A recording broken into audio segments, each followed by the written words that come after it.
നമ്മൾ പഠിക്കാൻ തുടങ്ങുമ്പോൾ വളരെ വിപുലമായ ഒരു സബ്ജക്റ്റായത്.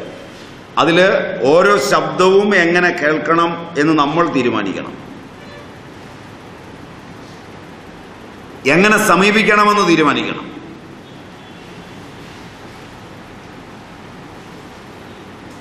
ഉദ്യോഗസ്ഥൻ പറയുന്ന വാക്കും പ്രസിഡന്റ് പറയുന്ന വാക്കും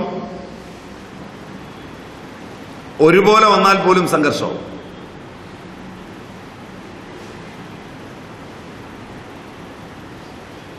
സെക്ടറിൽ സെക്രട്ടറിയോട് എന്നൊരു കാര്യം ചോദിച്ചു.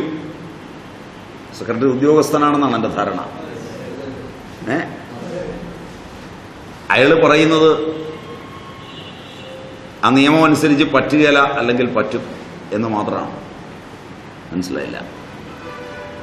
അത് പറഞ്ഞില്ലെങ്കിലാണ് അതിൽ സംഘർഷം ഉണ്ടാകുന്നത്.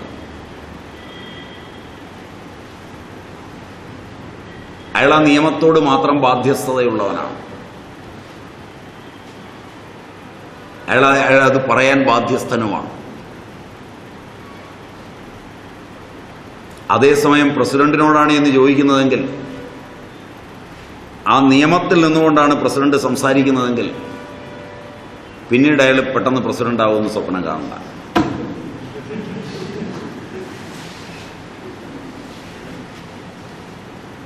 അങ്ങനെയാണോ?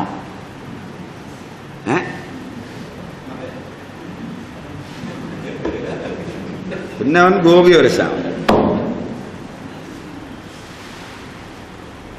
അപ്പോൾ ഇവിടെയെല്ലാം വാക്കിന് വളരെ പ്രസക്തിയുണ്ട്. സംഘർഷം വരുന്നതും സംഘർഷം വരാത്തതുമായ വാക്ക് ഉപയോഗിക്കുക എന്ന് പറയുന്നത് പല തലങ്ങളിലാണ്. അല്ല, സംഘർഷം റെഡിമെയ്ഡായിട്ട് കുറേ നേരം ധ്യാനിച്ചാൽ, കുറേ നേരം ജപിച്ചാൽ, ഏതെങ്കിലും സിദ്ധന്റെ കാൽപാദത്തിൽ വീണാൽ ഈ പ്രശ്നങ്ങളൊന്നും പരിഹരിക്കപ്പെടില്ല. ഇതൊക്കെ അവനവന്റെ ഉള്ളിൽ പരിഹരിക്കപ്പെടണമെങ്കിൽ ഇത് അപഗ്രഥിക്കണം. എന്നിട്ട് മനസ്സിനെ ആ നിലയിലേക്ക് വളർത്തിയിട്ട് അതിന് പരിഹാരം ആദ്യം തൻ്റെ ഉള്ളിൽ കണ്ടുപിടിക്കണം. അതിന് പൊതുവായ ഗണനയിൽ പരിഹാരം എനിക്ക് പറഞ്ഞു തരാനും കഴിയും. അതിനെ നിങ്ങൾ നിങ്ങളുടെ ഇൻഡിവിജ്വലായിട്ടുള്ള വൈയക്തികമായ സ്വത്വത്തിൻ്റെ അടിസ്ഥാനത്തിൽ അന്വയിച്ചു കൊണ്ടുവന്ന് അവിടെ വെച്ച് അപഗ്രഥിച്ചിട്ട് നിങ്ങളുടെ ഓരോരുത്തരുടെയും ചേർച്ചയ്ക്കനുസരിച്ച് സ്വീകരിക്കാൻ കഴിഞ്ഞാൽ സംഘർഷം പോകും, ഇല്ലെങ്കിൽ പോവില്ല. അപ്പൊ സംഘർഷത്തിൽ ഏറ്റവും പ്രധാനപ്പെട്ട ഒന്നാണ് ആഹാരം. ആഹാരത്തിൽ ശബ്ദം, സ്പർശം, രൂപം, രസം, ഗന്ധം എല്ലാം ആഹാരമാണ്.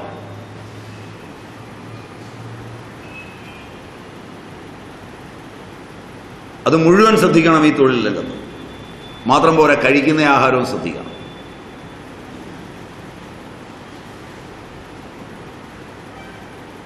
കഴിക്കുന്ന ആഹാരം വളരെ ശ്രദ്ധിക്കണം, സംഘർഷം വരാതിരിക്കണം. വളരെ ഉയർന്ന മാനദണ്ഡത്തിലാണ് ജീവിക്കുന്നത്. പഴയ പോലെ മൺകലത്തിനകത്ത് പാകം ചെയ്യാൻ പറ്റില്ല, കൽച്ചട്ടിക്കകത്ത് പറ്റില്ല. കാരണം കോപ്പറേറ്റീവ് സെക്ടറിലെ ഒരു ഉദ്യോഗസ്ഥയാണ്, അല്ലെങ്കിൽ ഉദ്യോഗസ്ഥനാണ്. ഇപ്പം നല്ലതരം അലുമിനിയം പ്രഷർ കുക്കറുകളും അലുമിനിയം പാത്രങ്ങളും ഒക്കെ ഉണ്ടെങ്കിലാണ് പൊട്ടുകയില്ലാത്തത്. Am I right? ഫ്രിഡ്ജ് വേണം, ഫ്രീസർ വേണം, മൈക്രോവേവ് ഓവൻ വേണം.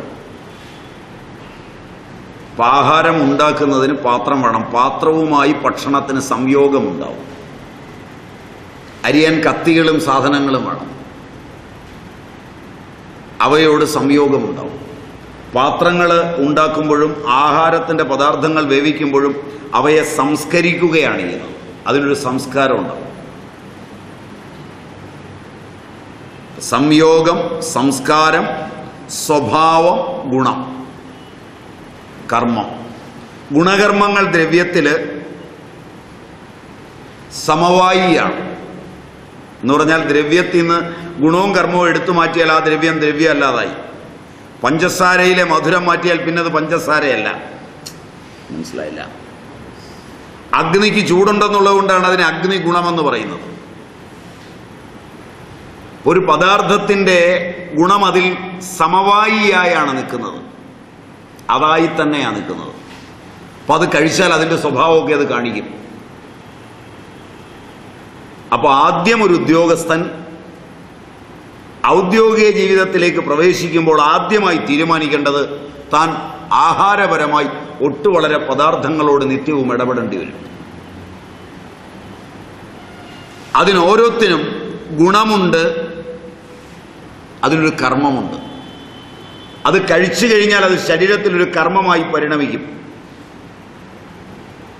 അതിനനുഗുണമായി അത് എൻ്റെ രസമായി, രക്തമായി, മാംസമായി, മേധസ്സായി, മജ്ജയായി, അസ്ഥിയായി പരിണമിക്കും.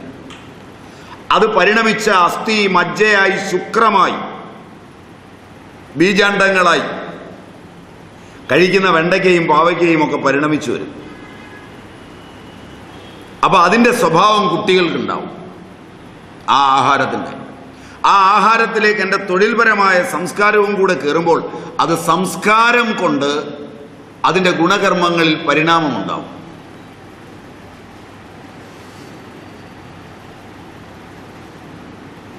അതുകൊണ്ട് ഏറ്റവും പ്രധാനമായി തൊഴിലിനെ ആസ്പദമാക്കിയും ജീവിതത്തെ ആസ്പദമാക്കിയും കാലത്തെ ആസ്പദമാക്കിയും ദേശത്തെ ആസ്പദമാക്കിയും വ്യക്തിയെ ആസ്പദമാക്കിയും ആഹാരത്തിൽ നിർബന്ധങ്ങളും നിയന്ത്രണങ്ങളും മര്യാദകളും കണ്ടെത്തിയാൽ ഈ സംഘർഷത്തിൽ നല്ലൊരു ശമനം പോകും. ആർജിത സംസ്കാരത്തിൻ്റെ സംശയമുള്ളവർക്ക് അറിയാൻ എളുപ്പമുണ്ട്. നിങ്ങൾ ഇടയ്ക്കിടയ്ക്ക് പലവിധ ആഹാരം കഴിക്കാറുണ്ട്. ഒരു ഡയറി വെക്കുക. നിങ്ങൾ കോപ്പറേറ്റീവ് സെക്ടറിലുള്ളവർ രാവിലെ ഇന്ന് പുട്ട് കഴിച്ചു, എന്നിട്ട് ഓഫീസിലേക്ക് വന്നു. ഇന്ന് പുട്ടും പഴവും കഴിച്ചു, ഇന്ന് പുട്ടും കടലയും കഴിച്ചു, ഇന്ന് ഇടിയപ്പം കഴിച്ചു, കടല ചേർത്ത് കഴിച്ചു, ഗ്രീൻ പീസ് ചേർത്ത് കഴിച്ചു, ഇന്ന് ദോശയാണ് തിന്നത്, ഇന്ന് ഇഡ്ഡലിയാണ് തിന്നത്, ഇന്ന് പുഡിങ്ങാണ് ഉപയോഗിച്ചത്, രാവിലെ ഉപ്പുമാവാണ് കഴിച്ചത്. ഇങ്ങനെ വിവിധങ്ങളായ ആഹാരങ്ങളുണ്ട്. കഴിക്കുന്ന ഒരു ഡയറിയിൽ എഴുതുക. അന്നത്തെ പ്രവർത്തനം എഴുതുക. ഇന്ന് ഇത്ര പേരോട് ചൂടായി, അകാരണമായി. ഇന്ന് ഇത്ര പേരോട് കാരണപരമായി ചൂടായി. ഇന്ന് ഇത്ര പേരോട് സ്നേഹത്തിൽ പെരുമാറി. ഇന്ന് സ്നേഹമേ ഉണ്ടായിരുന്നില്ല. ഇതൊരു തലമുറ ചെയ്തു പോന്നിരുന്നു പണ്ട്. അതിനെ റിസർച്ച് എന്നാണ് പറഞ്ഞിരുന്നത്. ഒരു വ്യക്തി ജീവിക്കുമ്പോൾ അവൻ്റെ സമൂഹത്തോട് പ്രതിബദ്ധതയുണ്ടെങ്കിൽ ചുറ്റുപാടുകളിൽ നിന്ന് അവൻ കഴിക്കുന്ന ആഹാരം, അവൻ്റെ ഇടപാട്, ഇവയൊക്കെ രേഖപ്പെടുത്തി വെച്ചാൽ അടുത്ത തലമുറയ്ക്ക് അത് മുതൽക്കൂട്ടാണ്. അല്ലാതെ കുറേ വിദ്വാൻമാരെ കുറേ MSCയോ BSCയോ PhDയോ പഠിപ്പിച്ചിട്ട് കുറേ AC റൂമുകൾക്കുള്ളിൽ കസേരയും കൊടുത്തിരുത്തി കുറേ ടെസ്റ്റ് ട്യൂബും പിപ്പറ്റും ബ്യൂററ്റും വെച്ച് കണ്ടുപിടിക്കുന്ന ഒന്നും ഗവേഷണമല്ല. അതിന് 5 കൊല്ലത്തിൽ കൂടുതൽ ആയുസ് ഉണ്ടാവില്ല. നിങ്ങൾ കഴിക്കുന്ന എല്ലാ മരുന്നുകളും ഗവേഷണം ചെയ്ത് കണ്ടെത്തിയിട്ട് 5 കൊല്ലമോ 10 കൊല്ലമോ അതിൻ്റെ ആയുസ്. നിങ്ങളുടെ കോപ്പറേറ്റീവ് സെക്ടറിൽ വിൽക്കുന്ന മരുന്നുകൾ പോലും 10 കൊല്ലം മുമ്പ് വിറ്റിരുന്ന മരുന്നുകൾ ഇന്ന് വിൽക്കാനാവില്ല, നിരോധിച്ചിരിക്കുകയാണ്. ഇപ്പോൾ വിൽക്കുന്നവ 10 കൊല്ലം കഴിഞ്ഞാൽ നിരോധിക്കും. അപ്പോഴേക്ക് മനുഷ്യനെ ഒരുപാട് പേരെ കൊന്നിരിക്കും. അതെല്ലാം ഒരുപാട് ഉന്നതന്മാർ ഗവേഷണം ചെയ്ത് കണ്ടുപിടിച്ചതാണ്. ഗവേഷണങ്ങളിൽ സംസ്കാരത്തിന്, സമവായിയായ കാരണത്തിന്, അതിൻ്റെ കർമ്മത്തിന്, അതിൻ്റെ ഗുണത്തിന് പ്രാധാന്യം കൊടുത്ത് അന്വേഷിക്കണമെങ്കിൽ അത് മനുഷ്യ ശരീരത്തിലും നിത്യജീവിതത്തിലും കാലത്തിലും ദേശത്തിലും എങ്ങനെ പ്രവർത്തിക്കുന്നുവെന്നറിയണമെങ്കിൽ ഗിനിപ്പന്നിയിലും വെള്ളരിയിലും ഒന്നും പരീക്ഷിച്ചാൽ പോരാ. നിത്യോപയോഗത്തിൽ മനുഷ്യൻ കഴിക്കുന്ന ആഹാരത്തിൻ്റെ ഓരോ ഭാവങ്ങളും കൃത്യമായി അവൻ അറിയണം.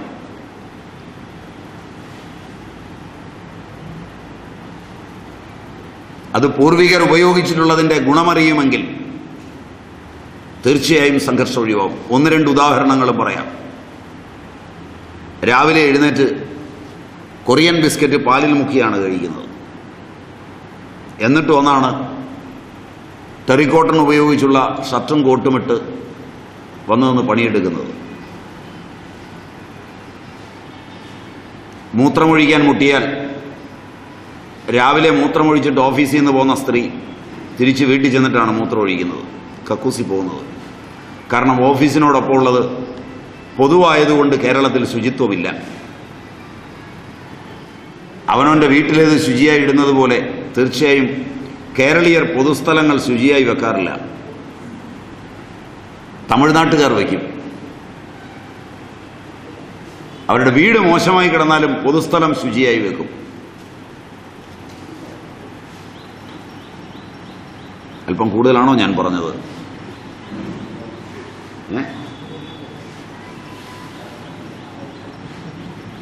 ഇത്തരൊരു സന്ദർഭത്തിൽ നിങ്ങൾ മുക്കിക്കഴിച്ച കൊറിയൻ ബിസ്ക്കറ്റ് അതിനകത്തൊരു സ്വഭാവമുണ്ട്. ഒന്നത് മൈദയാണ്, അതിൻ്റെ ഒരു മെയിൻ കണ്ടന്റ്. 2, അതിൽ കിളിമീനാണ് ഉപയോഗിച്ചിരിക്കുന്നത്. നിങ്ങളത് കഴിച്ചത് പാലിൽ മുക്കിയാണ്. പാലും മത്സ്യവും അതിൻ്റെ കോമ്പിനേഷൻ വരുമ്പോൾ വിരുദ്ധമാവുകയും പ്രതിപ്രവർത്തിക്കുകയും വിഷമയമാവുകയും ചെയ്യും. ടോക്സിൻസ് ഉണ്ടാവും. നിങ്ങളുടെ ശരീരത്തിലെ വിഷാംശങ്ങളെ അത് പുറത്തേക്ക് കൊണ്ടുവരികയാൽ ആദ്യം താരനുണ്ടാവും, പിന്നെ അത് ചെവിക്കടിയിലേക്ക് ഇറങ്ങും, പിന്നെ കുറേശ്ശെ ദേഹത്തുണ്ടാവും. ഡോക്ടറെ കാണിക്കുമ്പോൾ സോറിയാസിസ് എന്ന ഓമനപ്പേരിടും. ടെൻഷൻ വരുമ്പോഴെല്ലാം ഇത് കൂടും. ഇത് കൂടുമ്പോഴെല്ലാം ടെൻഷൻ വരും.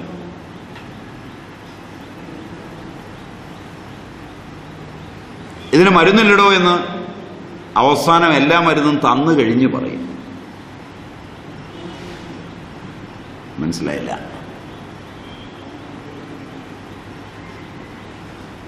ഇതിൽ പ്രവർത്തിക്കുന്ന അണുകം നശിക്കുവാൻ മറ്റൊരണുകം മാത്രമേ മരുന്നുള്ളൂ.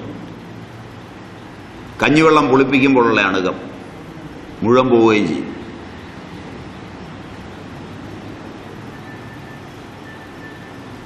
കഞ്ഞിവെള്ളം പുളിപ്പിക്കുമ്പോൾ കട്ടിയാവും, കണ്ടിട്ടില്ല? ഒരു 10-40 ദിവസം അത് തേച്ച് കുളിക്കുക, പോവും. പഴയ വല്യമ്മമാർക്ക് അതറിയാം. അവർ പിള്ളേരെ അത് തേപ്പിച്ച് കുളിപ്പിക്കുകയുള്ളൂ. 10 പൈസയുടെ മരുന്ന് വാങ്ങിച്ചു കൊടുക്കുകയില്ല. പക്ഷെ ഒരു കാര്യം ചെയ്യും, ഇനി പാലും മീനോട് ഒന്നിച്ച് കഴിക്കരുതെന്ന് പറയും, തൈര് കഴിക്കരുതെന്ന് പറയും.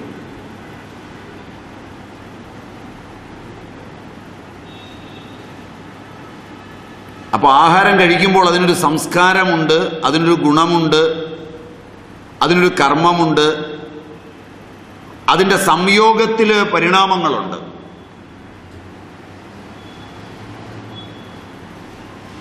നിങ്ങൾ മിക്കവാറും ഓടിപ്പോയി കഴിക്കുന്ന പൊറോട്ടയായിരിക്കും. ശത്രു ആഹാരം സംഘർഷം ഉണ്ടാകുമോയെന്നറിയാൻ നിങ്ങൾ ഓടിപ്പോയി കഴിക്കുന്ന സാധനങ്ങളിലൊന്ന് പൊറോട്ടയായിരിക്കും. ആണോ?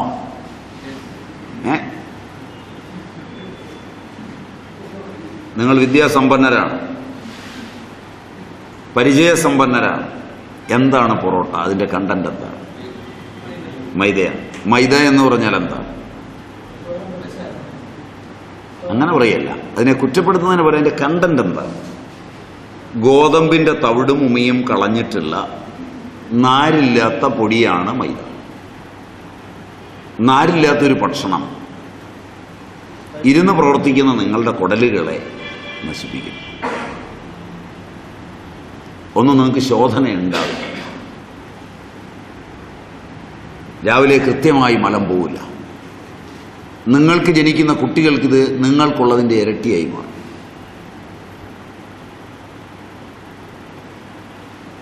കോൺസ്റ്റിപ്പേഷൻ അല്ലെങ്കിൽ മലബന്ധം സാർവത്രികമാകും. മലബന്ധമുണ്ടാകുമ്പോൾ ട്യൂമറുകളുണ്ടാകും ശരീരത്തിൽ. തൊഴിൽ അത്തരത്തിലുള്ളത് കൂടിയാകുമ്പോൾ വർദ്ധിക്കും. അത് വർദ്ധിക്കുമ്പോൾ സംഘർഷം ഇരട്ടിയാവും. രാവിലെ നല്ലപോലെ സ്വച്ഛന്തമായി കക്കൂസി പോകാതെ വരുന്ന ഒരു പ്രസിഡന്റോ ഒരു സെക്രട്ടറിയോ ഒരു അക്കൗണ്ടന്റോ ഓഫീസിലുണ്ടെങ്കിൽ ആ ഓഫീസ് നരകമാണ്.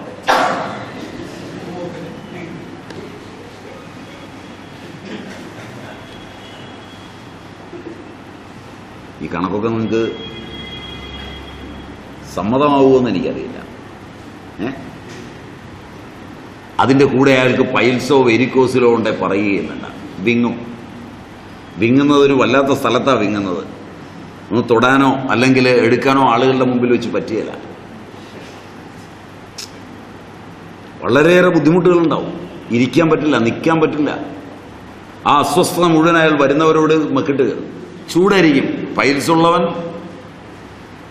ദുർവാര കോപശാലിയായിരിക്കും. നഖങ്ങൾ നോക്കിയാൽ അറിയാൻ പറ്റും, നഖത്തിൽ ആ വെട്ടുണ്ടാവും.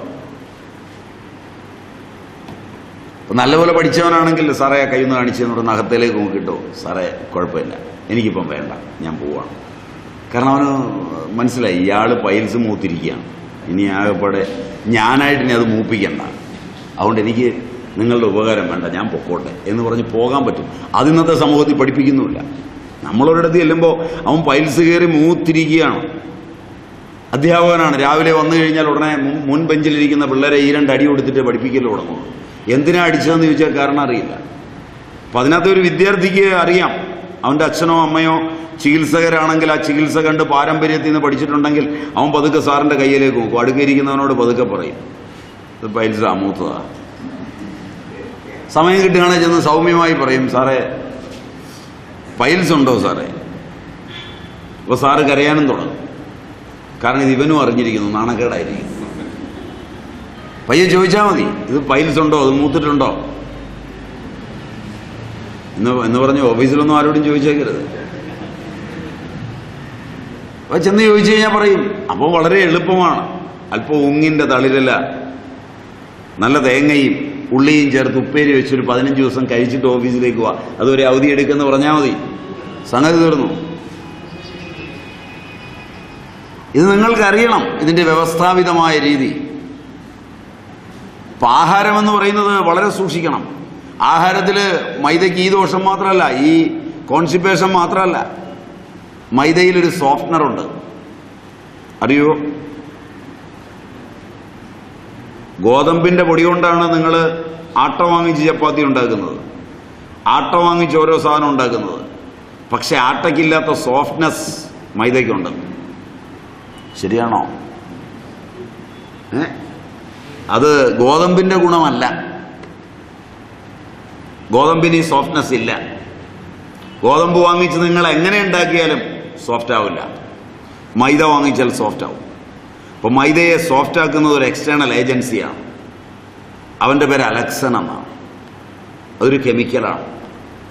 അത് ഡയറക്റ്റായിട്ട് പിറ്റ്യൂട്ടറിയെയാണ് ബാധിക്കുന്നത്. പിറ്റ്യൂട്ടറിയെ ബാധിച്ചു കഴിഞ്ഞാൽ നിങ്ങളുടെ ബീറ്റാ കോശങ്ങളെ അത് തിന്നു നശിപ്പിക്കുകയാണ്. ബീറ്റാ കോശങ്ങളെ തിന്നു നശിപ്പിക്കുമ്പോൾ നിങ്ങളുടെ അഡ്രീനൽ മാറുക. അഡ്രീനാലിനിൽ മാറ്റം വരുമ്പോൾ, റിയർ അഡ്രീനാലിനിൽ മാറ്റം വരുമ്പോൾ നിങ്ങളുടെ ഗാമ ആൽഫ തരംഗങ്ങൾക്ക് പരിണാമം വരികയാണ്. മാറ്റം വരില്ലാത്ത ഗാമയിൽ ഉൾപ്പെടെ ഹൈപ്പോതലാമസിൽ. അതിനേക്കാളുപരി നിങ്ങളുടെ കണ്ഠഗോളകങ്ങൾ തപിക്കുകയാണ്. നിങ്ങളുടെ തൊഴിൽ രംഗത്തുള്ളവരുടെ കോപ്പറേറ്റീവ് സെക്ടറിൽ തൊഴിലാളികളായി ജോലി ചെയ്യുന്നവരിൽ, സംഘർഷ രംഗങ്ങളിൽ പണിയെടുക്കുന്നവരിൽ നല്ലൊരു ശതമാനവും കോപ്പറേറ്റീവ് സെക്ടറിൽ ജനാധിപത്യ പ്രക്രിയയിൽ മാറി മാറി വരുന്ന ഭരണ സംവിധാനത്തിനനുസരിച്ച് പലപ്പോഴും ആ രംഗത്ത് തന്നെ നിങ്ങളുടെ പാർട്ടി പ്രസ്ഥാനങ്ങളെ പ്രതിനിധീകരിച്ചു നിൽക്കുന്ന അതിൻ്റെ പ്രതിനിധികളും, അങ്ങനെയല്ലേ അവരെ പറയാം, പ്രതിനിധികളും സജീവമായൊരു അന്വേഷണത്തിന് വിധേയമായാൽ T3-ലും T4-ലും TSH-ലും ഗണ്യമായ മാറ്റമാവുള്ളൂ. പറഞ്ഞാൽ മനസ്സിലായോ എന്നറിയില്ല. T3, T4, TSH മനസ്സിലായില്ല? തൈറോയിഡ് സ്റ്റിമുലേറ്റിംഗ് ഹോർമോൺ ഉൾപ്പെടെയുള്ള തൈറോയിഡിൻ്റെ പ്രോബ്ലം നിങ്ങളുടെ സെക്ടറിൽ വളരെ കൂടുതലാണ്.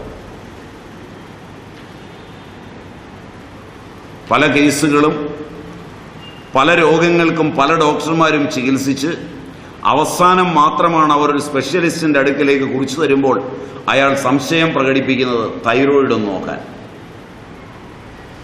അപ്പോഴാണ് ഒന്നുകിൽ ഹൈപ്പോ തൈറോയിഡിസം അല്ലെങ്കിൽ ഹൈപ്പർ തൈറോയിഡിസം. സംഘർഷ മേഖലയിൽ സംഘർഷം ശാരീരികമായി പരിണമിക്കുന്നതിൻ്റെ ഏറ്റവും പ്രധാനപ്പെട്ട ഉദാഹരണങ്ങളിൽ ഒന്നാണ് TSH, തൈറോയിഡ് സ്റ്റിമുലേറ്റിംഗ് ഹോർമോൺ. ഇത് സ്ട്രെസ് ഹോർമോണാണ്. യൂസ്ട്രെസ് ഉണ്ടായാലും ഡിസ്ട്രെസ് ഉണ്ടായാലും വർദ്ധിക്കുന്ന ഒരു സാധനമാണ്. സ്ട്രെസ് 2 വിധമാണ്. ഒന്ന് യൂസ്ട്രെസ്, 2 ഡിസ്ട്രെസ്, അമിതമായ സന്തോഷം. അഗാധമായ ദുഃഖം, അങ്ങേറ്റത്തെ സന്തോഷമുണ്ടാവും. ഈ സമയത്ത് നിങ്ങളുടെ ഹോർമോണുകൾ, എൻസൈമുകൾ, പിറ്റ്യൂട്ടറി, ഹൈപ്പോതലാമസ്, എൻഡോക്രൈൻ ഗ്ലാൻഡുകൾ ഒക്കെ സജീവമായി നിൽക്കുകയാണ്. ആ സമയത്ത് നിങ്ങൾക്കെതിരായി കളിച്ച ആളുകൾ, അവരുടെ മുഖങ്ങൾ, നിങ്ങൾക്ക് അനുകൂലമായി കളിച്ചവർ, അവരുടെ ഭാവങ്ങൾ, ഇവയെല്ലാം അതിൻ്റെ സെനിത്തിൽ നിങ്ങളുടെ മനസ്സിനെ കൊണ്ട് എത്തിച്ചു നിൽക്കുകയാണ്. അടുത്തൊരു പരാജയത്തിൻ്റെ രംഗവേദിയിൽ ഇതുപോലെ താഴേക്കാണ് നിങ്ങൾ വീഴുന്നത്. ഇത് രണ്ടുമേ നിങ്ങൾക്കുള്ളൂ. സിട്രു ഡൗൺവേർഡ് ആൻഡ് അപ്വേർഡ്, ഈ രണ്ട് ത്രസ്റ്റ് മാത്രമേ നിങ്ങളുടെ ലൈഫിനുള്ളൂ. ഇത് നിങ്ങൾക്ക് മാത്രമാണെന്ന് കരുതണ്ട. ശമ്പളം വാങ്ങിക്കുന്ന ഉദ്യോഗസ്ഥൻ പോലും വരാനിരിക്കുന്നവൻ്റെയും വന്നിട്ട് ഇറങ്ങിപ്പോകുന്നവൻ്റെയും പേരിൽ സന്തോഷ സന്താപങ്ങളോടുകൂടിയവരാണ്. ഞാൻ ഉദ്യോഗസ്ഥനാണ്, ആര് വന്നാലും എനിക്ക് തുല്യമാണ്, ഞാൻ എൻ്റെ ജോലി നിയമപരമായി ചെയ്യുന്നേ ഉള്ളൂ എന്ന് വിചാരിക്കുന്ന ഒരു തൊഴിലാളി സമൂഹം ആ രംഗത്ത് അന്യമാണ്.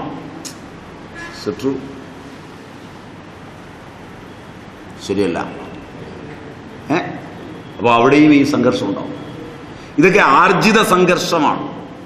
ആർജിത സംഘർഷത്തിൽ അങ്ങനെ ഉണ്ടാകുന്ന സംഘർഷത്തിൻ്റെ കൂടെയാണ് നിങ്ങൾ കഴിക്കുന്ന ഈ പിറ്റ്യൂട്ടറിയെ ബാധിക്കുന്ന അലക്സൻ കടന്നു ചെല്ലുന്നതെങ്കിൽ നിങ്ങൾ ചെന്ന് പതിക്കുന്നത് മാരക രോഗത്തിലേക്കാണ്. ഒന്ന് സംഘർഷത്തിന്റെ മേഖലയിലാണ് തൊഴിൽപരമായി നിൽക്കുന്നത്.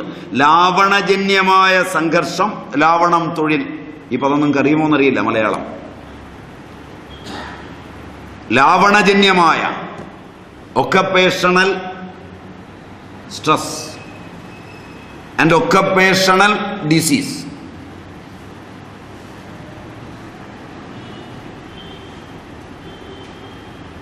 അതിൻ്റെ മൂർധന്യത്തിലാണ് നിൽക്കുക.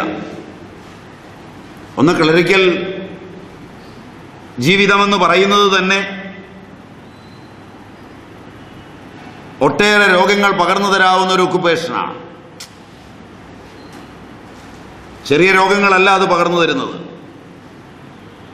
ബ്രിട്ടീഷുകാരൻ്റെ കാലം മുതൽ ഇന്ത്യക്കാർ അതിന് വിധിക്കപ്പെട്ടവരുമാണ്.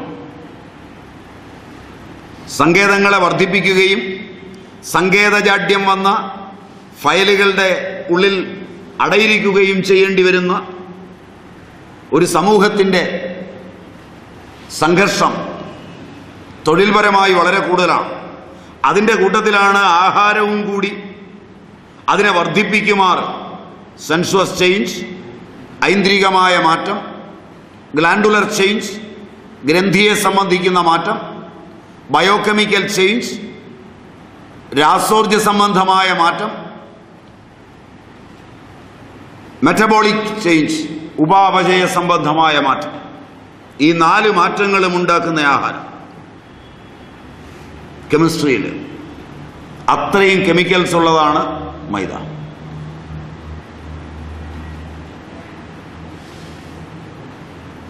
അപ്പോൾ അലുമിനിയം, മൈദ, ഉപയോഗിക്കുന്ന കത്തികൾ,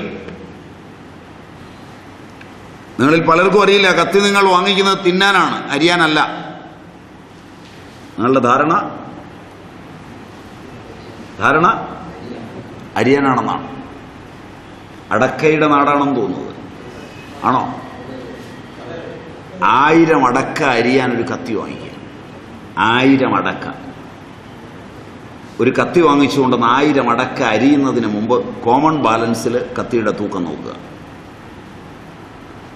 1000 അടക്ക അരിഞ്ഞു കഴിഞ്ഞ് കത്തിയുടെ തൂക്കം നോക്കുക.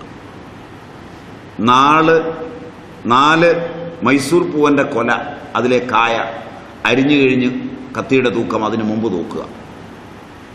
ആ കത്തി എത്ര ദ്രവിച്ചു എന്ന് നോക്കുക. അത്രയും നിങ്ങൾ അടക്കയിൽ അത്രയും കത്തി ആ അടക്ക ഉപയോഗിക്കുന്നവർ ഭക്ഷണമായി ഉപയോഗിക്കുക. പാവയ്ക്കയും വെണ്ടയ്ക്കയും പടവലങ്ങയും വെള്ളരിക്കയും കുമ്പളങ്ങയും അരിയുന്നവൻ ആ കത്തിയെ അത്രയും തിന്നുകയാണ്. തിന്നാനാണ് കത്തി വാങ്ങിക്കുന്നത്. ആ കത്തി നിങ്ങളുടെ ഫർട്ടിൻ്റെ ലെവലിൽ എത്ര മാറ്റം വരുത്തും. ലിവറിൽ എത്ര മാറ്റം വരുത്തും. പുരോഗമിച്ച മനുഷ്യരാണ് നിങ്ങൾ, പഠിപ്പുള്ളവരാണ്.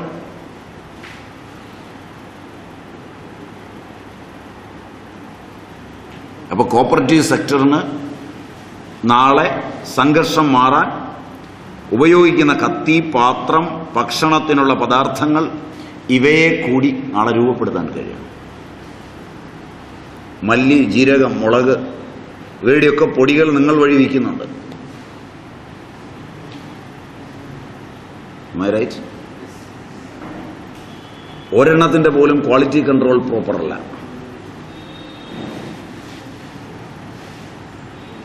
മാറി മാറി വരുന്ന ഓരോരുത്തർക്കും താല്പര്യമുള്ളവരോടൊക്കെ സാധനം വാങ്ങിക്കും. ട്രൂ.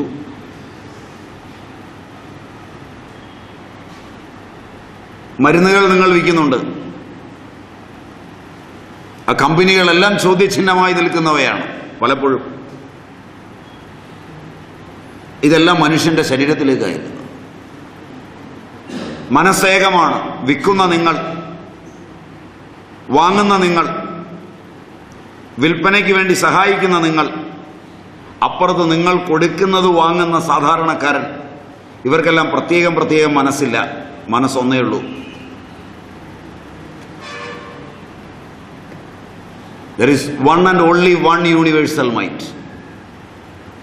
ഏത് മോഡേൺ, ഏത് ഓൾഡ് സയൻസ് വെച്ച് നിങ്ങൾ പഠിച്ചാലും, എവിടെ ചെന്നൊരു ആന്തോളനം ഉണ്ടായാലും അതെല്ലായിടത്തും ഉണ്ടാവും.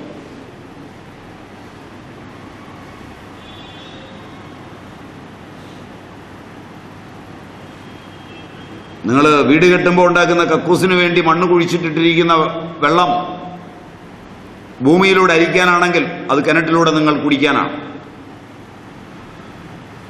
മനസ്സിലായില്ല? അതാണ് ഇന്ന് രോഗങ്ങളാകുന്നത്. ഏറ്റവും മോഡേൺ ആണ്, ഏറ്റവും പരിഷ്കൃതമാണ്. പക്ഷെ അത് കുടിച്ചാണ് നിങ്ങൾ രോഗികളാകാൻ തീരുമാനിച്ചിരിക്കുന്നത്.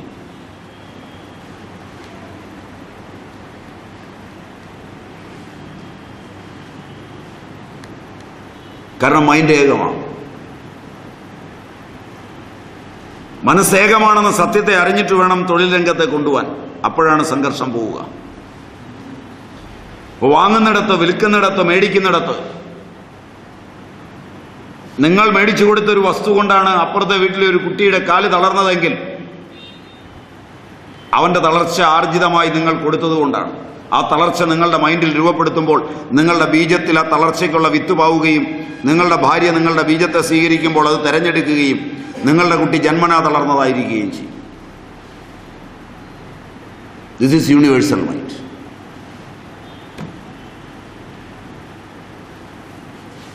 ഈ സംഘർഷത്തിനാണ് പരിഹാരം വേണ്ടി വരിക. ഇതാണ് ആഹാരത്തിന്റെ പ്രശ്നം. അപ്പൊ ആഹാരം ഏറ്റവും പ്രധാനപ്പെട്ടതാണ്. ആഹാരത്തിന്റെ ഒരു ഭാഗമാണ് ഔഷധം. കാരണം അതും ആഹരിക്കുകയാണ് ചെയ്യുന്നത്. അതിൽ നിന്ന് വളരെയേറെ പ്രശ്നങ്ങളുള്ള കാലമാണ്. ഒന്ന്, ഇമ്മ്യൂണൈസേഷൻ പ്രോഗ്രാം.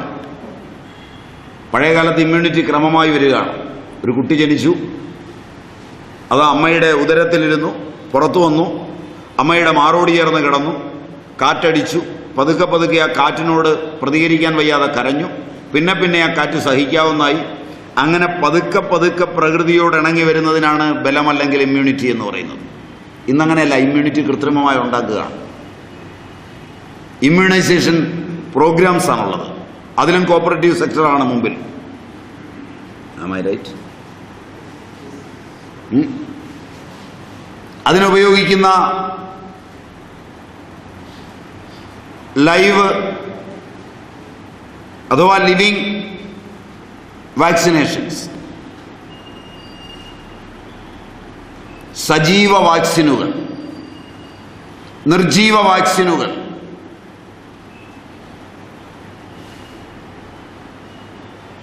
ബഹുകർമ്മയുക്ത വാക്സിനുകൾ, വിഷവാക്സിനുകൾ, 4 ഉണ്ട് രംഗത്ത്.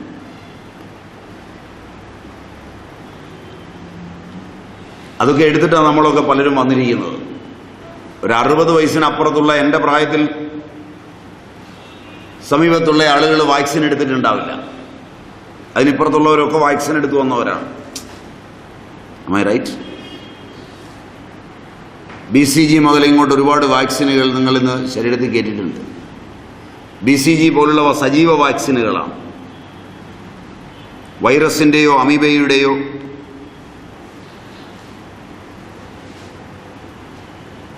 ഭാവങ്ങളെ എടുത്ത് അവയിലെ അസാൽമ്യകരങ്ങളായ വസ്തുക്കൾ വേർതിരിച്ചെടുത്ത് ഉണ്ടാക്കുന്നവയാണ് സജീവ വാക്സിനുകൾ. അവ അസാൽമ്യങ്ങളാണ്, ശരീരത്തിലേക്ക് പ്രതിപ്രവർത്തിപ്പിക്കുകയാണ്. രണ്ട് രോഗിയുടെ ശരീരത്തിൽ നിന്ന് രോഗത്തിന് കാരണമായ വൈറസുകളെയോ അമീബകളെയോ ഒക്കെ എടുത്ത് അവയെ ചൂടാക്കി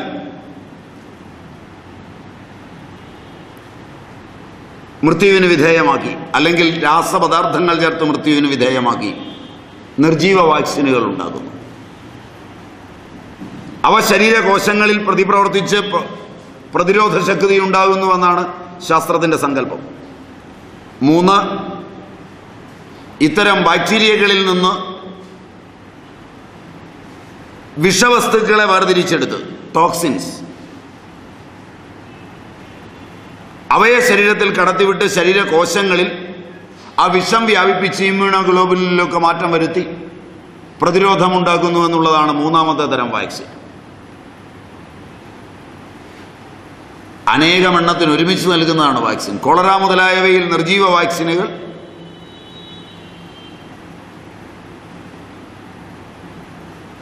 anti tetanus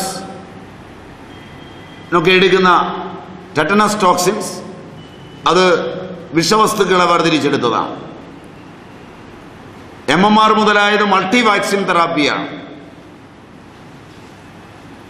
measles, mumps, rubella കുട്ടികൾക്ക് ചെറുപ്പത്തിൽ കൊടുക്കുന്നത്. ഇതെല്ലാം ഉള്ള കാലമാണ്. ഞാൻ നേരത്തെ പറഞ്ഞ ഒരു ദ്രവ്യം അതിൽ നിർലീനമാണ് അതിൻ്റെ ഗുണവും കർമ്മവുമെങ്കിൽ, ഗുണകർമ്മങ്ങൾ സമവായിയാണെങ്കിൽ, വസ്തുവിൽ തന്നെ ഇരിക്കുന്നതാണെങ്കിൽ, ഗുണം ഗുണത്തോടാണ് ബന്ധപ്പെടുന്നത് എന്നിരിക്കെ ഗുണത്തോട് ദോഷം ബന്ധപ്പെടുമ്പോൾ ഉണ്ടാകുന്ന വൈകല്യം, നമ്മുടെ ശരീരത്തിന് സാൽമ്യം വന്നിട്ടില്ലാത്ത ഒരു ഗരം വിഷം, പ്രാചീനർ അങ്ങനെയാ പറഞ്ഞത്, ചരകനും സുശ്രുതനും ഒക്കെ, ഒരു വിഷം ശരീരത്തിലേക്ക് വ്യാപിക്കുകയാണ്. അതെത്ര നൂറ്റാണ്ട് ശരീരത്തിൽ വിഷമായി കിടക്കും, എത്ര തലമുറകളിലേക്ക് വിഷമായി പ്രതിപ്രവർത്തിക്കും, അതെങ്ങനെയെല്ലാം കോശത്തെ വ്യാപിക്കും, അതിൻ്റെ പ്രവർത്തനം എങ്ങനെയെല്ലാം സംഘർഷത്തെ ഉണ്ടാക്കും. ഇതും പ്രധാനപ്പെട്ടതാണ്. ഇതെല്ലാം ചേർത്ത് വെച്ച് വേണം ഈ വിഷയത്തെ നിങ്ങൾ അപഗ്രഥിക്കാൻ. അപ്പോൾ ആഹാരം പറഞ്ഞു. അതുപോലെ തന്നെയാണ് മൈഥുനാദികൾ.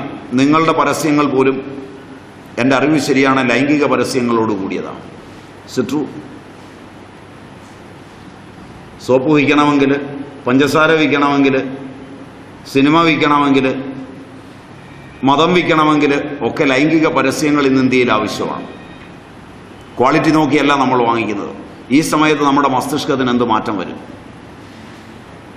മൈഥുനം ഇന്ത്യക്കാർക്ക് ഇന്ന് ഏറ്റവും വലിയ കച്ചവടമാണ്. കയ്യിലിരിക്കുന്ന മൊബൈൽ നോക്കുക. BSNLൻ്റെ ആളുകൾ ആരെങ്കിലും ഇവിടെ ഇരിപ്പുണ്ടോ എന്ന് എനിക്കറിയില്ല. ഉണ്ടെങ്കിൽ അവരെന്നോട് പൊറുക്കണം. BSNL തന്നെ നിങ്ങളോട് ആവശ്യപ്പെടുന്നത് ഫ്ലർട്ടി SMS അയക്കാനാണ്. സിട്രൂ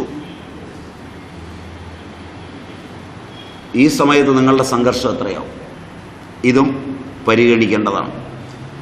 പിന്നെ പ്രധാനപ്പെട്ടത് നിദ്രയാണ്. ഉറക്കമാണ് ജാഗ്രത മുഴുവൻ ഓടി നടന്നിട്ട് കിട്ടുന്നത്. ശാന്തമായി ഉറങ്ങണം. ഉറക്കത്തിൽ നിന്നാണ് അടുത്ത ദിനങ്ങൾ ഉണ്ടാകുന്നത്. ഉറക്കത്തെ ശാന്തമാക്കി എടുക്കുവാൻ പര്യാപ്തമല്ല തൊഴിൽ. പല ദിവസവും ഉറക്കം വരാത്ത രാത്രിയാണ്. സിട്രൂ ഉറക്കം ഉണ്ടാകാതെ വന്നാൽ താപനില വർദ്ധിക്കും.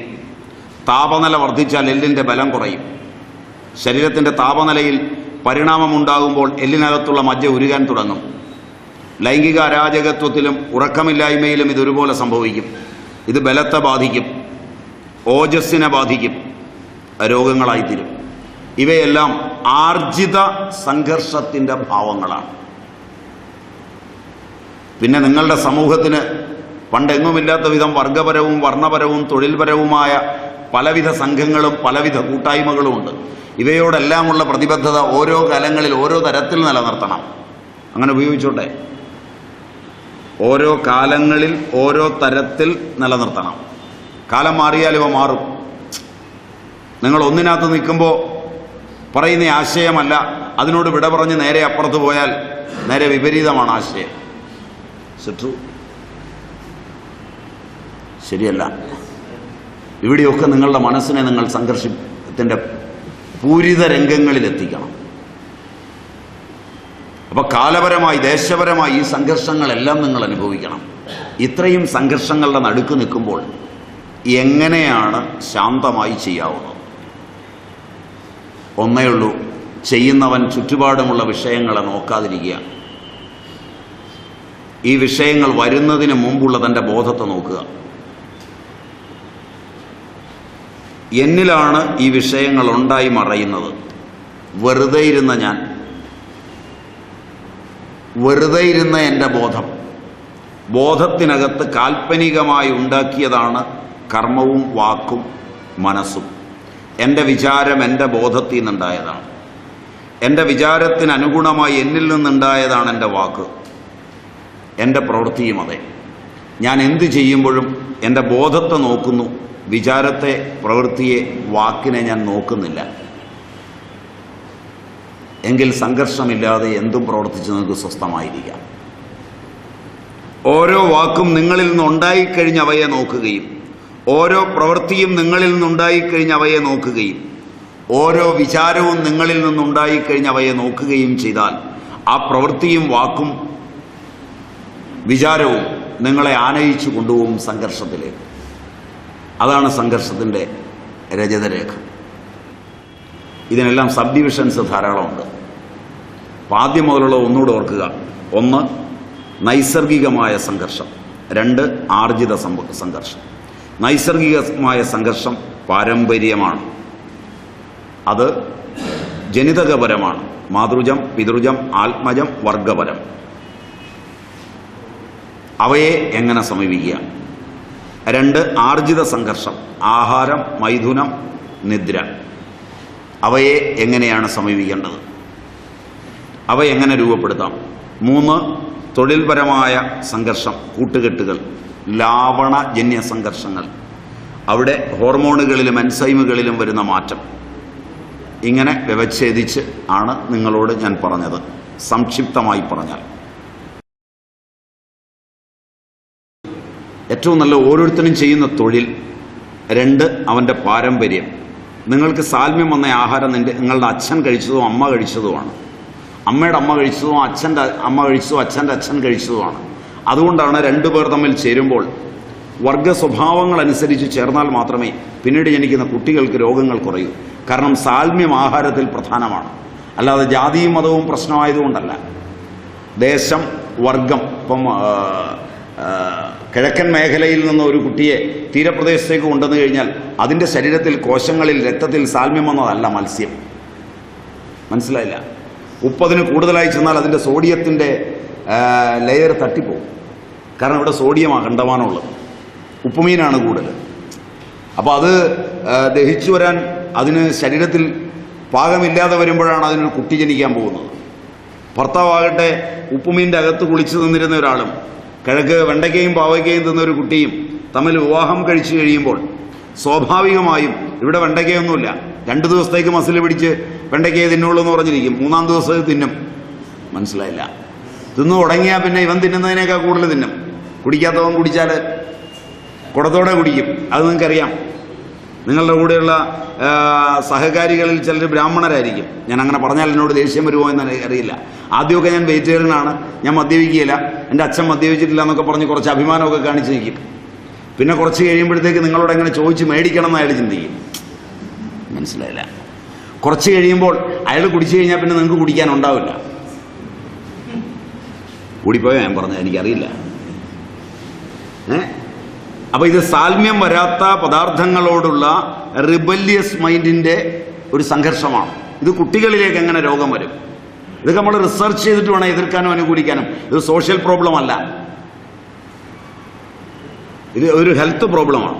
മനുഷ്യന്റെ ആരോഗ്യ പ്രശ്നങ്ങളെ സമൂഹം സോഷ്യൽ പ്രശ്നങ്ങളായി കാണുന്നു. അത് നിങ്ങളുടെ ആക്ടിവിസ്റ്റുകളുടെ വിവരക്കേടാണ്. ആക്ടിവിസ്റ്റുകൾക്ക് വിവരമുണ്ടെങ്കിൽ ആദ്യം കാണേണ്ടത് സോഷ്യൽ പ്രശ്നങ്ങളായി കാണേണ്ടവയെ മാത്രമേ സോഷ്യലായി കാണാവൂ. ആരോഗ്യ പ്രശ്നങ്ങളെ ആരോഗ്യ പ്രശ്നങ്ങളായി കാണണം. അതായത് അനൂപദേശം, മധ്യദേശം, ജാങ്കലദേശം. ജാങ്കലദേശത്തെ ആഹാരമല്ല മധ്യദേശത്തെ ആഹാരം, മധ്യദേശത്തെ ആഹാരമല്ല തീരദേശത്തെ ആഹാരം. ഇതുപോലെ സാൽമ്യം എന്ന ആഹാരം പാരമ്പര്യത്തിലുണ്ട്. അപ്പോൾ ഒരു വീട്ടിൽ ചെന്ന് കഴിഞ്ഞാൽ എനിക്കവിടെ വേണ്ട എന്ന് പറയുന്നത് ഒരു സോഷ്യൽ പ്രശ്നമല്ല, എൻ്റെ ശരീരത്തിന് സാൽമ്യം വന്നതല്ലെന്നാണ് അതിൻ്റെ അർത്ഥം. അപ്പോൾ മര്യാദയുള്ള പഴയ സമൂഹം കഴിക്കാൻ അവൻ ഒരുങ്ങിയാലും കൊടുക്കില്ല. മനസ്സിലായില്ല? ഇത് കഴിക്കണ്ട, കാരണം ഇത് നിങ്ങൾക്ക് ദഹിക്കില്ല. ഇപ്പം നിത്യവും മത്സ്യവും മാംസവും കഴിക്കുന്ന ഒരുത്തനൊരു വെജിറ്റേറിയൻ്റെ വീട്ടിലേക്ക് ഇല്ലുകയാണ്, വീട്ടിൽ പോയി കഴിച്ചാൽ ഇല്ലെങ്കിൽ കലം തരാം, സാധനം വാങ്ങിച്ചു തരാം, പുറത്ത് വെച്ച് കഴിച്ചു. മാംസവും മത്സ്യവും കഴിക്കുന്നവൻ്റെ വീട്ടിലേക്ക് ഒരു വെജിറ്റേറിയൻ ചെല്ലുകയാണ്. കഴിപ്പിക്കാൻ നേരത്ത് ആ മത്സ്യവും മാംസവും കഴിക്കുന്നവൻ പറയും, അരിയും സാധനവും എല്ലാം ഞാൻ തരാം, വെളി വെച്ച് കഴിച്ചോളൂ, വെച്ചും തരാം, കഴിച്ചോളൂ, ഇത് കഴിക്കാം. കാരണം ഇത് നിങ്ങളുടെ ആരോഗ്യത്തെ നാളെ ബാധിക്കുന്നതാണ്. നമ്മൾ തമ്മിലുള്ള ബന്ധം ആരോഗ്യം കളയാനുള്ളതാവരുത്. ക്ലിയറായി പറഞ്ഞത്? അപ്പൊ ഏതൊന്നാണോ പാരമ്പര്യത്തിൽ സാൽമ്യം വന്നത് അത് ഉത്തമം, അത് ആരോഗ്യമാണ്, അല്ലാതെ സോഷ്യൽ അല്ല. അതിനെ ഒന്നും സോഷ്യൽ പ്രശ്നത്തിലേക്ക് വലിച്ചഴക്കരുത്. പക്ഷെ നമുക്ക് പറ്റിയിരിക്കുന്നത് കഴിഞ്ഞ കാലഘട്ടത്തിലെ ആരോഗ്യപരങ്ങളായിരിക്കുന്ന അറിവുകളെ മുഴുവൻ നമ്മൾ സോഷ്യൽ പ്രശ്നങ്ങളിലേക്ക് വലിച്ചഴച്ചുകൊണ്ടൊന്ന് വികൃതമാക്കുകയാണ് ചെയ്തത്. വിവാഹം, ബന്ധങ്ങൾ, ഇവയൊക്കെ അത് തലമുറകളിലേക്ക് എന്ത് പ്രശ്നങ്ങളുണ്ടാവും, എങ്ങനെയെല്ലാം അത് രോഗം വരും, നമ്മൾ ചിന്തിച്ചില്ല. അപ്പോൾ നിങ്ങളത് ചിന്തിക്കാനുള്ള കാലമായി എന്ന് തോന്നുന്നു. അതുകൊണ്ട് ആഹാരം വളരെ ശ്രദ്ധിക്കണം. ഒരു കാരണവശാലും പ്രിസർവ്ഡ് ആയിട്ടുള്ള ഭക്ഷണം കുട്ടികൾക്ക് കൊടുക്കരുത്. ഹൈപ്പർ ആക്ടിവിറ്റി ഉണ്ടാവും. സോഡിയം, പൊട്ടാസ്യം ഇവയുടെ സോൾട്ടുകളാണ് പലപ്പോഴും പ്രിസർവേറ്റീവ്സ്. സോഡിയം ബെൻസോയിക്കൊക്കെ, സോഡിയം ബെൻസോയിക്ക് ഡയറക്റ്റ് ബ്രെയിനെയാണ് ബാധിക്കുക. ബേക്കറി മുഴുവനതാണ്, അച്ചാറ് മുഴുവനതാണ്, കഷായങ്ങൾ മുഴുവനതാണ്. ഇപ്പോൾ പുതിയ കമ്പനികൾ ഇറക്കുന്ന ലേഹ്യങ്ങളും ഘൃതങ്ങളും അതാണ്. സകല അലോപ്പതി മെഡിസിനുകളിലും പ്രിസർവേറ്റീവാണ്. പ്രിസർവേറ്റീവ് എങ്ങനെ വർക്ക് ചെയ്യുമെന്ന് ആദ്യം അറിയണം. ചുമ്മാ ചേർത്താൽ പോരാ. കൊച്ചുകുട്ടികൾക്കും മറ്റും കഷായവും മറ്റും വെച്ചേ കൊടുക്കാവും, മേടിച്ചു കൊടുക്കരുത് കുപ്പിക്കാതെ. ഏതാണ്ട് ക്ലിയറായി നേരിക്കുന്നു ആ ഭാഗം. പ്രിസർവേറ്റീവ്സിന്റെ അമിതോപഭോഗം വളരെ കൂടുതലാണ്. പിന്നെ ആഹാരത്തിൽ നിങ്ങൾ മുട്ടേറ്റ് ചെയ്ത സാധനങ്ങൾ ഉപയോഗിക്കരുത്. നിങ്ങളുടെ മന്ത്രിമാരിപ്പോൾ പോരെങ്കിൽ പുതിയ ഇതനുസരിച്ച് വഴുതനങ്ങയൊക്കെ കൂടുതൽ ഇറക്കാൻ പോവുകയാണെന്ന് തോന്നുന്നു. am I right? സ്വാമിനാഥനെ പോലുള്ളവർ വലിയ നിർദ്ദേശങ്ങളാണ് മുമ്പോട്ട് വെച്ചിരിക്കുന്നത്. എൻ്റെ ഓർമ്മ ശരിയാണെങ്കിൽ 1960 കേരളത്തിലെ സ്ത്രീകൾ 18 വയസ്സ് കഴിഞ്ഞ് മെൻസസ് ആവുള്ളൂ. ആദ്യത്തത്. ആൺകുട്ടികൾക്ക് ബീജശേഷി 18 വയസ്സ് കഴിഞ്ഞേ ഉള്ളൂ. അന്ന് ഇവിടെ ഇരിക്കുന്നതിൽ പ്രായം ചെന്നവർ 60 വയസ്സിൽ കൂടുതലുള്ളവർ ആരെങ്കിലും വന്നിട്ടുണ്ടോ? ഇല്ല. 60. ഇവരൊക്കെ കുട്ടികളായിരുന്ന കാലത്ത് അടുത്ത വീട്ടിൽ പുരുഷന്മാരില്ല, സ്ത്രീകൾ മാത്രമേ ഉള്ളെങ്കിൽ ഇവരുടെ വീട്ടിൽ വന്ന് അമ്മയോട് പറയും, അവനെ ഒന്ന് വിടണം, കൂട്ടുകിടപ്പിനാണ്. am I right? വീട്ടിൽ വന്നൊന്ന് കൂട്ടുകിടക്കണം, കാരണം അവിടെ ആണുങ്ങളില്ല ആരും. അപ്പോൾ ഉടനെ ഈ വീട്ടിൽ നിന്നാണ് ഈ കൊച്ചൻ പോകുന്നത്. അവൻ ചെന്ന് അവിടെ കിടക്കുന്നത് 10-18 വയസ്സുള്ള പെൺപിള്ളേരും തള്ളയൊക്കെ കിടക്കുന്ന അതേ മുറിയിലാണ്. പക്ഷെ ഇവനറിയില്ല ഈ ആണും പെണ്ണും എന്തിനുള്ളതാണെന്നൊന്നും വന്ന് അങ്ങനെ പറഞ്ഞോട്ടെ. യാതൊന്നും അറിയില്ല. ഇന്ന് നേരെ വിളിച്ച് 12 വയസ്സുള്ളതിനെ വിട്ടാൽ സൈക്യാട്രിസ്റ്റിന്റെ അടുക്കിലേക്ക് കൊണ്ടുപോകണം. രണ്ടും പോക്കാണ്. ഇതാണ് നിങ്ങളുടെ പുരോഗതി. ഹെൽത്ത് കൺസിഡറേഷനിൽ നിങ്ങളുടെ പുരോഗതി അധോഗതിയാണ്. സോഷ്യലായി എങ്ങനെയെന്നുള്ളതൊക്കെ നിങ്ങൾ തീരുമാനിച്ചോളൂ. ഹെൽത്തിന്റെ ഭാഗമാണ് സംഘർഷം. സംഘർഷത്തിന്റെ മെയിൻ റീസൺ ഇതാണ്. അന്ന് 15 വയസ്സിലൊന്നും അറിയില്ല. കുട്ടികളാണ്. ബാല്യമുണ്ട്, കൗമാരമുണ്ട്, എല്ലാം ഉണ്ട്. ഇന്ന് കുട്ടികൾക്ക് ബാല്യമില്ല, ശൈശവമില്ല, കൗമാരമില്ല, എല്ലാം വാർദ്ധക്യത്തിലേക്കാണ് ജനിക്കുന്നത്. അതിന്റെ നല്ല തെളിവ് പറഞ്ഞാൽ 1980 കഴിഞ്ഞ് 1960 കഴിഞ്ഞ് 80-ൽ സ്ത്രീകൾ ആദ്യത്തെ മെൻസസ് കാണിച്ച 14 വയസ്സിലാണ്. ഒരു ജീവൻ പൂർണ്ണ വളർച്ചയെത്താൻ എടുക്കുന്നതിൻ്റെ 6 ഇരട്ടിയാണ് ആയുർദൈർഘ്യം. 20 വയസ്സിൽ ആദ്യത്തെ മെൻസസ് കാണിക്കുന്ന സ്ത്രീക്ക് 120 വയസ്സ് വരെ ജീവിക്കാം വാർദ്ധക്യം വരാതെ. അത് 14 ആകുമ്പോൾ 36 വയസ്സ് 120 നിന്നും കുറയും, 84 ആവും ആയുർദൈർഘ്യം. അത് 90-ൽ 13-13ആയി, 12-13ആയി. 2000 ആണ്ടിൽ 11-12ആയി. 2010-ൽ അത് 7.5 മുതൽ 10 വയസ്സ് വരെ. ഇപ്പോൾ പെൺകുട്ടികളൊക്കെ 7.5 വയസ്സിൽ അണ്ടോൽപാദനം സാധിക്കുകയും ആൺകുട്ടികൾക്ക് ബീജശേഷി ഉണ്ടാവുകയും 10 വയസ്സിൽ നിശ്ചയമായി ഉണ്ടാവുകയും ചെയ്യും.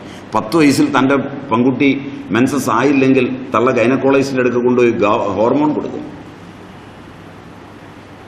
ഈ 10 വയസ്സ് മുതൽ വിവാഹം കഴിക്കാനുള്ള 25 വയസ്സ് വരെ അണ്ടം ഉൽപ്പാദിപ്പിച്ച് ഒരു കുട്ടിയെ ജനിപ്പിക്കാനുള്ള എല്ലാ വികാരങ്ങളോടും കൂടി ജീവിക്കണം. കോടതി 18 വയസ്സ് കഴിഞ്ഞ് വിവാഹം കഴിക്കാവൂ എന്ന് പറഞ്ഞിട്ടുണ്ട്. ശരിയാണ്. ഇത് 10 വയസ്സിലായി. ഇതിനിടയിൽ എന്തെല്ലാം നടക്കും, എത്ര മാനസിക സംഘർഷങ്ങളിലൂടെ പോവും, എത്ര ജീവിതം കഴിയും, എന്തെല്ലാം രോഗങ്ങളിലൂടെ കയറിയിറങ്ങിപ്പോവും. നിങ്ങളുടെ സോഷ്യൽ ആക്ടിവിസ്റ്റുകൾക്കോ സോഷ്യൽ ആറ്റിറ്റ്യൂഡിനോ മനുഷ്യൻ്റെ ആരോഗ്യവുമായി ബന്ധപ്പെട്ടൊരു പഠനമില്ല എന്നുള്ളതിൻ്റെ ശക്തവും സുദൃഢവുമായ തെളിവാണിത്. ഇവിടെ 7.5 വയസ്സുള്ള കുട്ടിയെ അച്ഛൻ വിളിച്ച് മടിയിലിരുത്തിയാൽ, പെൺകുട്ടിയെ അച്ഛൻ്റെ ജ്യേഷ്ഠൻ വിളിച്ച് മടിയിലിരുത്തിയാൽ, വീട്ടിൽ വരുന്ന ആക്ടിവിസ്റ്റ് മടിയിലിരുത്തിയാൽ അത് പൂർണ്ണ വളർച്ചയുള്ള പെൺകുട്ടിയാണ്. ബയോക്ലോക്കിൽ അത് സ്ത്രീയായി. സൗര മാവിനിയിൽ അതിന് പ്രായമായിട്ടില്ല, കൊച്ചു കുഞ്ഞെന്ന് പറഞ്ഞ് കെട്ടിപ്പിടിക്കുമ്പോൾ ശരീരവും ബന്ധപ്പെടുമ്പോൾ സ്ത്രീ പുരുഷ ശരീരം ബന്ധപ്പെടുന്ന സമയത്ത് ചൂടുണ്ടാവും, വികാരങ്ങളുണ്ടാവും. അച്ഛനല്ലാതാവും, കുട്ടി തൻ്റെ മോളല്ലാതാവും, വികാരങ്ങൾ പങ്കുവെക്കും. സൈക്യാട്രിസ്റ്റ് ഡയറിയിൽ എഴുതും, അച്ഛൻ നശിപ്പിച്ച പെൺകുട്ടികൾ, അമ്മ നശിപ്പിച്ച ആൺകുട്ടികൾ, അമ്മയുടെ അനിയത്തി നശിപ്പിച്ച ആൺകുട്ടികൾ. എന്നിട്ട് ഇതെല്ലാം നിങ്ങളുടെ ആക്ടിവിസ്റ്റുകൾക്ക് വിഷയമായി മാറും. മാധ്യമങ്ങൾക്ക് ചർച്ച ചെയ്യാൻ എന്താന്ന് പറയുന്ന വാർത്താ അവലോകനമാവും, പത്രങ്ങൾക്ക് ഫ്രണ്ടിൽ എഴുതാനാവും. പഴയ കാലത്ത് ആകെ 2 ഉള്ളൂ മെൻ്റൽ ഹോസ്പിറ്റൽ, ഒന്ന് കുതിരവട്ടവും ഊളംപാറയും. ഇന്ന് 32 എണ്ണമുണ്ട് സ്പെഷ്യൽ ഹോസ്പിറ്റലുകൾ. എല്ലാം ഫുള്ളാ. അന്ന് മറ്റേത് 2ഉം കൂടെ ഫുള്ളായില്ല.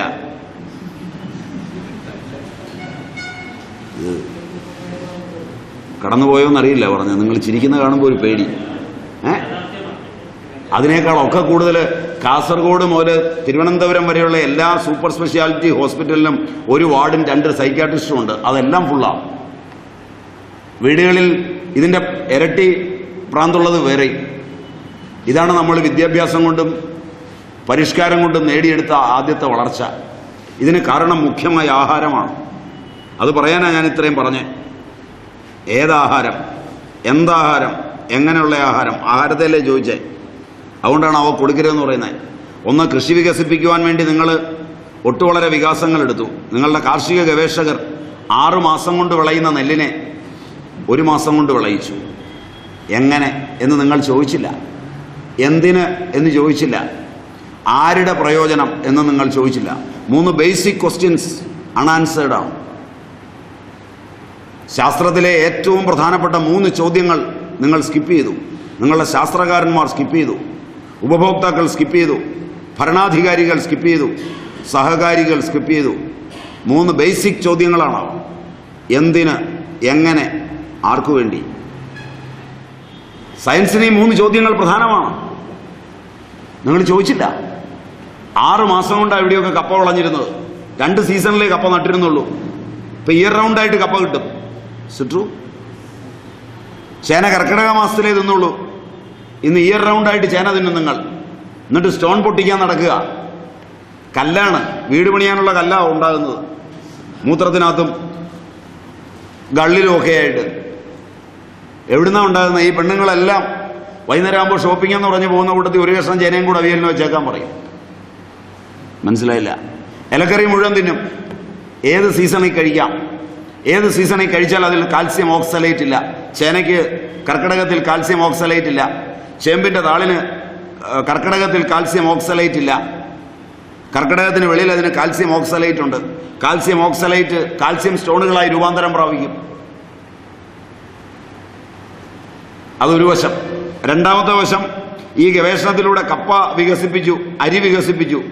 നിങ്ങളുടെ വീട്ടിലെ ഒരു കോഴി വളരാൻ 2 കൊല്ലം എടുക്കും. മുട്ട വിരിഞ്ഞ് കൊത്തിപ്പിരിഞ്ഞ് തിന്നാറാകാൻ 2 കൊല്ലം. 2 കൊല്ലമായ കോഴിയെ എടുത്ത് പപ്പും പൂടയും പറിച്ചാൽ അല്പം മാംസമേ കിട്ടുള്ളൂ, ഒരുപാടൊന്നും കിട്ടില്ല. മൃദുലതയില്ല. നിങ്ങളുടെ കാർഷിക ഗവേഷകർ വികസിപ്പിച്ചു 27 ദിവസം കൊണ്ട് തിന്നാറായ കോഴി 40 ദിവസത്തിനുള്ളിൽ തിന്നണം. 40 കഴിഞ്ഞാൽ നാരാണ്, പിന്നെ പട്ടക്കടയുടെ വാതക്കിലേ വിൽക്കാൻ പറ്റുള്ളൂ. കണക്കൊക്കെ ശരിയല്ലെങ്കിൽ സമ്മതിക്കണം, നാമക്കല്ല് വന്നാൽ കാണിക്കാം. അതിൻ്റെ മൈറ്റോസിസ് വർദ്ധിക്കുമ്പോൾ അതിന് മുഴുവൻ ക്രോധമാണ് അതിൻ്റെ ശരീരത്തിൽ. നാമക്കല്ലിലെ കോഴി കൃഷി സ്ഥലങ്ങളിൽ നിങ്ങൾ ചെന്നാൽ ഒരു കോഴി മറ്റൊന്നിനെ കൊത്തി തിന്നും. അതിനെ കൊത്താൻ കിട്ടിയില്ലെങ്കിൽ സ്വന്തം ശരീരം കൊത്തും. 50 കോഴി നിൽക്കുന്നത് 4 കോഴി നിൽക്കാവുന്ന സ്ഥലത്താണ്. കൊത്താതിരിക്കാൻ അതിൻ്റെ ചുണ്ട് കണ്ടിച്ച് കളയും. ചുണ്ട് കണ്ടിച്ച് കളഞ്ഞാൽ വില കുറയുമെന്ന് തോന്നിയാൽ അതിന് കോണ്ടാക്ട് ലെൻസ് വെക്കും. വിൽക്കുമ്പോൾ കോണ്ടാക്ട് ലെൻസ് എടുത്തിട്ട് വിൽക്കും. ഇതിൻ്റെ ക്രോധം രക്തത്തിൽ ചൂടായി നിൽക്കുമ്പോൾ നിങ്ങളിതാണ് കഴിക്കുന്നത്. നിങ്ങൾക്കെന്തുണ്ടാവും? ആ ആഹാരത്തിൽ അന്തർലീനമായ വസ്തു നിങ്ങൾക്കുണ്ടാവുമോ? ഭാര്യയും കൂട്ടിപ്പോയി, ഫോറിന് ജോലിയുള്ളവനാണ്, നേരെ കയറി അവനൊരു സുലൈമാനി അടിച്ചു, സൗമ്യനായി. ഭാര്യയ്ക്കും പിള്ളേർക്കും പൊരിച്ച കോഴിയും ചപ്പാത്തിയും വാങ്ങിച്ചു കൊടുത്തു. തീറ്റ കഴിയുന്നത് എൻ്റെ കർണത്തിൽ 2 പേരോട് കൂടി ഓരോന്ന് കൊടുക്കും. ചിലവ് പറയും താനത്തുള്ള ജീവിതം മതിയായി, നമുക്കിവിടെ വെച്ച് പിരിയാവുന്നു. ഇത് ഇവളുടെ സ്വഭാവമാണെന്ന് പറഞ്ഞ് സൈക്യാട്രിസ്റ്റ് ചികിത്സിക്കാൻ പോകും. അപ്പോൾ ഈ ആഹാരത്തിന് ഈ കുഴപ്പമുണ്ടോ? നോക്കുകയില്ല. ഇതൊക്കെ ബാഹ്യമായ കാര്യങ്ങൾ. ആന്തരികമായ കാര്യങ്ങൾ വേറെയാണ്. 6 മാസം കൊണ്ട് വിളഞ്ഞിരുന്ന കപ്പ, 6 മാസം കൊണ്ട് വിളഞ്ഞിരുന്ന നെല്ല് ഒരു മാസം കൊണ്ട് വിളയുമ്പോൾ, ആ 2 കൊല്ലം കൊണ്ട് വിളയുന്ന ഒരു കോഴി മൈറ്റോസിസിൽ ഡിഫറൻസ് വന്ന് 27 ദിവസം കൊണ്ട് ബ്രോയിലറായോ, 8 ദിവസം കൊണ്ട് കെൻഡിക്കി ഫ്രൈഡ് ചിക്കനായോ. ഇത് കുറെ കൂടെ കൃത്രിമമാണ്. അതിന് പപ്പില്ല, പൂടയില്ല, ചുണ്ടില്ല, കാലില്ല, കൈയില്ല, വേസ്റ്റില്ല, ഡയറക്റ്റ് മാംസമാണ്, നേരെ പൊരിച്ചാൽ മതി. അതിനാണ് KFC EFC എന്നൊക്കെ പറയുന്നത്. ഇറങ്ങിയാൽ ഓടിച്ചെന്ന് നിങ്ങൾ അടിക്കുന്നത്. പിസ്സ ഹട്ടിൽ നിന്ന്. കാസർഗോഡുണ്ടോ ആവോ KFC EFC ഒക്കെ? ഉണ്ടാകാതിരിക്കില്ല. ഉണ്ട്. അപ്പോൾ ഈ സാധനം നിങ്ങൾ മേടിച്ച് കഴിക്കുമ്പോൾ അത് മൈറ്റോസിസിലെ വികാസം കൊണ്ടാണെങ്കിൽ, മൈറ്റോസിസ് ക്രമഭംഗം, ഒരു കോശം 2ആയി വിഭജിക്കുക, അത് 2 4ആയി വിഭജിക്കുക, അങ്ങനെയുള്ള വിഭജന പ്രക്രിയയാണ് വളർച്ച. അത് നിങ്ങൾക്ക് അറിയാമെന്ന് തോന്നുന്നു. അങ്ങനെയുള്ള മൈറ്റോസിസ് കോഴിയിൽ കൃത്രിമമായി ത്വരിതപ്പെടുത്തിയാണ് അതിനെ വളർച്ച ഉണ്ടാക്കിയതെങ്കിൽ, ആ കൃത്രിമ വസ്തു ആ മാംസത്തിലിരിക്കുമ്പോൾ നിങ്ങൾ കഴിക്കുമ്പോൾ നിങ്ങളുടെ ശരീരത്തിലെ കോശവിഭജനം ത്വരിതപ്പെടുമോ? അതാണ് ആദ്യം ബയോകെമിസ്ട്രിയിൽ പഠിക്കേണ്ടത്. ത്വരിതപ്പെടുന്നത് കൊണ്ടാണോ കൊച്ചുകുട്ടികൾക്ക് പ്രമേഹവും, കൊച്ചുകുട്ടികൾക്ക് തലമുടി നരയ്ക്കലും, കൊച്ചുകുട്ടികൾക്ക് തിമിരവും കൂടുന്നത്? വാസനൈ ക്ലിനിക്കിലും അരവിന്ദ് നേത്രാലയത്തിലും വൃദ്ധന്മാരല്ല തിമിര ശസ്ത്രക്രിയയ്ക്ക് കൂടുതൽ നിൽക്കുന്നത്. ഒക്കത്ത് കുഞ്ഞിനെയും എടുത്ത് അമ്മമാരാണ് നിൽക്കുന്നത്. കൊച്ചു കുഞ്ഞുങ്ങൾ പ്രായം ചെന്ന അച്ഛനുമായി സന്തോഷമായി നിൽക്കുന്നില്ല. എൻ്റെ അച്ഛനോട് അവൻ നിന്നയോടെ പെരുമാറുന്നു. അച്ഛനെ അവന് ഇഷ്ടമല്ല. വീട്ടിലെ കാര്യങ്ങളൊക്കെ അവനാണ് ഭരിക്കുന്നത്. കൊച്ചുകുട്ടിയാണ്. അവൻ്റെ തീരുമാനം അന്തിമമാണ്. അവൻ തല്ലും ആരെയും, അവൻ കടിക്കും. കുറച്ച് ഹൈപ്പർ ആക്റ്റീവാണ്. അവനെ സന്തോഷിപ്പിക്കേണ്ടതുകൊണ്ട് ഞാൻ അച്ഛനെ ഓൾഡ് ഏജ് ഹോമിലേക്ക് മാറ്റി. എത്ര പുരോഗമിച്ച വീടുകൾ ഇങ്ങനെയുണ്ട്. Is it true? നോ. അവന് തിമിരമാണിന്ന്. അവൻ്റെ മുടി നരച്ചിരിക്കുന്നു. വല്ല മരുന്നുണ്ടോ നരമാറാൻ? വാർദ്ധക്യജന്യമായ ലക്ഷണമാണ് നര. വാർദ്ധക്യജന്യമാണ് തിമിരം. അവനിന്ന് പ്രമേഹമാണ്. 8 വയസ്സേ ഉള്ളൂ. വാർദ്ധക്യജന്യമാണ് പ്രമേഹം. വാർദ്ധക്യജന്യമാണ് വാതരോഗങ്ങളെല്ലാം. SLE, ആർത്രൈറ്റിസ് എല്ലാം ചെറുപ്പത്തിലേ വന്നിരിക്കുന്നു. ഇമ്മ്യൂണിറ്റി ഡിസോർഡറുകൾ മുഴുവൻ, ഡീജനറേറ്റീവ് ഡിസീസസ് മുഴുവൻ. സൈക്കാട്രിസ്റ്റ് അറിയുന്നില്ല. അച്ഛനമ്മമാർ അറിയുന്നില്ല, ഗൈനക്കോളജിസ്റ്റ് അറിയുന്നില്ല, ചിൽഡ്രൻ സ്പെഷ്യലിസ്റ്റ് അറിയുന്നില്ല, സഹകാരികൾ അറിയുന്നില്ല, ഭരണാധികാരികൾ അറിയുന്നില്ല, ആക്ടിവിസ്റ്റുകൾ അറിയുന്നില്ല. കുഞ്ഞ് വൃദ്ധനായി ജനിച്ചിരിക്കുന്നു. നിങ്ങളിന്ന് അല്ലെങ്കിൽ നാളെ അവൻ്റെ അടിയന്തരം ഉണ്ടിട്ടേ നിങ്ങളുടെ അച്ഛൻ്റെ അടിയന്തരം ഉണ്ണുള്ളൂ. ഇതാണിന്ന് സാമൂഹിക ഘടന. അതുകൊണ്ടാണ് ബ്രോയിലർ കഴിക്കരുത്, കെൻഡക്കി ഫ്രൈഡ് ചിക്കൻ കഴിക്കരുത്. ഇനി നിങ്ങളിൽ ആർക്കെങ്കിലും സംശയമുണ്ടെങ്കിൽ, വിദ്യാഭ്യാസം ഉണ്ടെങ്കിൽ ഒറ്റപ്പാലം വരെ വന്നാൽ ഞാൻ കാണിക്കാം. അമൃത ഇൻസ്റ്റിറ്റ്യൂട്ട് ഓഫ് മെഡിക്കൽ സയൻസിലെ സ്കാനിംഗ് ആണ്. WHO വരെ അംഗീകരിച്ചിട്ടുള്ള സ്ഥാപനങ്ങളിലൊന്നാണ്. 3.5 വയസ്സുള്ള പെൺകുട്ടിയാണ്. അതിൻ്റെ യൂട്രസിൻ്റെയും ഓവറിയുടെയും വളർച്ച 14 വയസ്സിൻ്റെയാണ്. She's a pubic girl. നിങ്ങളുടെ പല വീടുകളിലും ഇത്തരം കുഞ്ഞുങ്ങളാണ് വളരുന്നത്. തെളിവ് കയ്യിൽ മേടിച്ചു വെച്ചിട്ടാണ് നിങ്ങളോട് ഇത്രയും സംസാരിച്ച് നിങ്ങൾ ചോദ്യം ചോദിച്ചോ. ജനറലായി ഞാൻ പറഞ്ഞൊന്നുമില്ല. എൻ്റെ ജനറൽ സ്പീച്ചിൽ ഞാനിത് ഉൾപ്പെടുത്തിയില്ല. കാരണം ഭയപ്പെടുത്തണ്ടെന്ന് ഞാൻ വിചാരിച്ചു. ആഹാരമെന്ന് നിങ്ങൾ ചോദിച്ചുകൊണ്ട് ഞാൻ പറഞ്ഞതാണ്. മേടിച്ച് കഴിക്കുമ്പോൾ സൂക്ഷിക്കണം. നിങ്ങൾക്ക് ആർക്ക് വന്നാലും ഞാൻ കാണിച്ചു തരാം. റിപ്പോർട്ട് ഞാൻ എടുത്തു വച്ചിട്ടുണ്ട്. സമൂഹം ഇങ്ങനെയാണ് പോയിക്കൊണ്ടിരിക്കുന്നത്. ഇത് മുഴുവൻ പുതിയ പരിഷ്കാരത്തിൻ്റെ കളിത്തൊട്ടിലേക്കുള്ള നമ്മുടെ യാത്രയാണ്. ഇത് മുഴുവൻ സംഘർഷമാണ്. തൻ്റെ കുഞ്ഞിന് തലനരയ്ക്കുമ്പോൾ ഏത് തള്ളയ്ക്കാണ്, ഏത് തന്തയ്ക്കാണ് സംഘർഷമില്ലാതെ ജീവിക്കാൻ പറ്റുക? ദുഃഖമായി.